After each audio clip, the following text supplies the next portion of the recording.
जो फल और सब्जियां आप खा रहे हैं उनमें विटामिन्स के अलावा पेस्टिसाइड भी हो सकता है जो आपकी सेहत के लिए हानिकारक होगा। लेकिन पेस्टिसाइड की मात्रा कितनी है ये आम व्यक्ति नहीं जान सकता। इसके लिए इंडो इजराइल सेंटर पर क्वालिटी कंट्रोल लैब की स्थापना की गई है। हम आपको दिखा दें कि किस तरह से यहाँ सब्जियों की गुणवत्ता की जांच की जाती है कि जो सब्जियां आप अपने आहार में शामिल कर रहे हैं उनकी गुणवत्ता क्या है, वो कहीं आपकी सेहत बिगाड़ने का काम तो नहीं कर रही। ये तमाम तरह की जांच यहाँ की लैब में की जाती है। हमारे साथ इस संस्थान के प्रोजेक्ट हेड हैं डॉक्टर बिल्लू यादव, उनसे जान लेते हैं कि किस तरह से लैब जो है इस हरियाणा में काम कर रही है। सबसे पहले सर लैब के बारे में जानना चाहेंगे कि क्या है ये क्वालिटी कंट्रोल लैब। जैसा कि Indo Israel centre of excellence for vegetable पर हमने ये क्वालिटी कंट्रोल लैब स्थापित की है। इस लैब में हम फ्रूट और वेजिटेबल्स में किसान कितनी तरह के पेस्टिसाइड और किस मात्रा में यूज कर रहे हैं उसके बारे में जांच की जाती है। तो विभाग द्वारा जैसे कि हमारा पेस्टिसाइड दिन प्रतिदिन किसान ज़्यादा यूज करते जा रहे हैं, तो उनको अवेयर करने के लिए कि इसमें कम से कम जुडिशियसली यूज किया जाए, कम से कम मात्रा में यूज किया जाए, गुड एग्रीकल्चर प्रैक्टिस यूज की जाए, ताकि जो हमारे कस्टमर्स की या हमारे जो उनकी सेहत पर कोई बुरा असर ना पड़े। तो इनके इनके लिए अवेयरनेस प्रोग्राम भी हम समय समय पर विभाग द्वारा किया जाता है कि किसानों को ज़्यादा से ज़्यादा अवेयर किया जाए। तो उसी कड़ी में इस लैब की स्थापना की गई है कि इसमें जांच करके किसानों को ज़्यादा से ज़्यादा अवेयर किया जा सके। तो डॉक्टर साहब ये तो हुआ कि लोगों को पता चल पाएगा कि इस जो फल या सब्जी आप खा रहे हैं उसमें पेस्टिसाइड कितनी परसेंटेज तक है। किसान को किस तरह से फायदा मिलेगा इससे। किसान को इसमें यही फ़ायदा होगा कि अगर उसने उसका जो प्रोड्यूस है वो गुड एग्रीकल्चर प्रैक्टिस में या विद इन लिमिट एफएसएसआई के अनुसार आता है, तो उसको एक अच्छे रेट मिलने के बाज़ार में अच्छे रेट मिलने का चांस रहेगा। दूसरा इसमें यही है कि जो हमारे कस्टमर हैं उनकी सेहत भी ठीक रहे, उसके लिए हमारा आमजन भी स्वस्थ रहे, इसके लिए ये फ़ायदेमंद रहेगी। सब्जियों में पेस्टिसाइड की मात्रा जांचने के लिए इस लैब में एक प्रोसेस जो है इस्तेमाल की जाती है जहां पर सब्जियां पहुंचती हैं उसके बाद उनका ट्रीटमेंट जो है शुरू होता है। चॉपिंग के बाद केमिकल प्रोसेस की जाती है ताकि इसको रेडी किया जा सके। इसके अंदर 20 तरह के केमिकल्स की जांच यहाँ इस लैब में होती है और उसके बाद ये पता चलता है कि पेस्टिसाइड की जो मात्रा सब्जी और फलों के अंदर है वो निर्धारित मात्रा में कम है या ज्यादा। हमारे साथ डॉक्टर कोमल है जो इस लैब की हेड है, उनसे जान लेते हैं। डॉक्टर साहब अभी अपने प्रदेश में क्या कुछ चल रहा है कि लैब की क्या कुछ जिम्मेवारियां तय की गई हैं। सर, ये लैब 11 जिलों से हमारे पास सैंपल्स आते हैं, फलों के, सब्जियों के, मिट्टी और पानी के। उसके बाद लैब में आने के बाद हम उनका एनालिसिस करते हैं कि इस ये जो है उस सैंपल्स आए हैं कि उनका पेस्टिसाइड कौन-कौन से प्रेज़ेंट है और किस अमाउंट में प्रेज़ेंट है।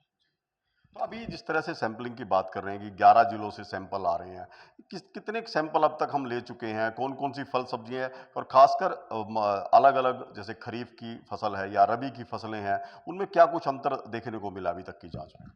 सर, 2640 सैंपल हमने लास्ट ईयर किए थे, जो सभी 11 जिलों हरियाणा के 11 जिलों से आए थे। उसके बाद सभी तरह की फल और सब्जियां जो सीजनल होती हैं, खरीफ सीजन में जो होती हैं, रबी में जो भी सीजनल सब्जियां जो भी होती हैं, उन सभी के हमारे पास सैंपल्स आते हैं जो फार्मर फील्ड पे मिलते हैं। तो अभी तक कुछ ऐसा मिला है कि कुछ फल या सब्जियां ऐसी पहचानी गई हैं जिनके अंदर तय मात्रा से अधिक जो है पेस्टिसाइड मौजूद हो। सर, कुछ कुछ सैंपल्स ऐसे होते हैं जिनमें तय मात्रा से ज़्यादा होते हैं, क्योंकि हम उन उसके बाद उनका कंपैरिजन किया जाता है जो मैक्सिमम रेजिड्यू लिमिट्स गिवन है एफएसएसए के अकॉर्डिंग। तो उसके बाद यदि सैंपल्स में आता है कि पेस्टिसाइड ज्यादा, फिर क्या किया जाता है लैब की तरफ से। सर, बस वो नोटिफाई कर लिया जाता है कि इस फार्मर के ऊपर भी बेस्ड होता है कि उन्होंने कौन सा केमिकल डाला है और किस उसमें डाला है। जरूरी नहीं है वो सभी फार्मर्स वो कर रहे हो, वो फार्मर के ऊपर डिपेंड करता है।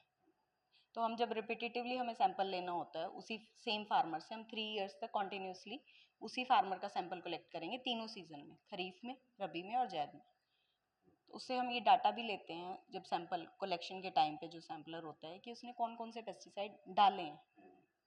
और कौन कौन सी उसकी बीमारियां, कीड़े मकोड़े जो भी उसके फील्ड पे आए हैं, तो उसके बाद उसे टेलीफोनिकली या फिर जब दोबारा सैंपल लेने जाते हैं तो उन्हें अवेयरनेस मतलब बताई जाता है उन्हें कि आपका ये ओवर यूज़ है।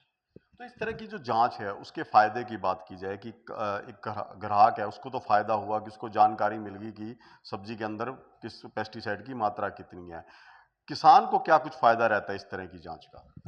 सर किसान को फ़ायदा रहेगा। अभी हम करंटली NABL एक्रीडेशन प्रोसेस में हैं।